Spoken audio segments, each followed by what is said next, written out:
Кішкентай балаларға арналған бұрыш, ертегі баланың ертегі деп алады. Осы жерде сендерге арналған ертегі шағын кітаптар бар. Қарап, суреттерін қарап көруге болады. Bir кішкентай қыз серуендеп орманға барыпты.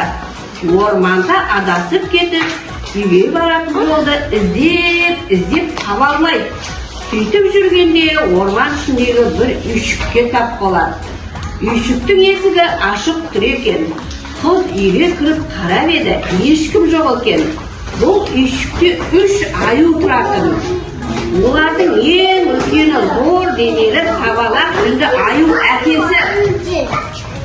Оны Михаил Иванович деп атайды екен. Екіншісі ортасы денелі Крикия.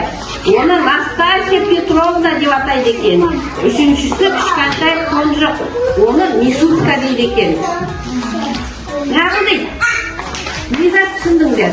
3 аю да бар. Бір қыз адасып кетеді, орманға барып. Сосын қайда кіреді? Бір Үйге кіреді. үйге кірсе, ол Кімнің үйі екен балалар?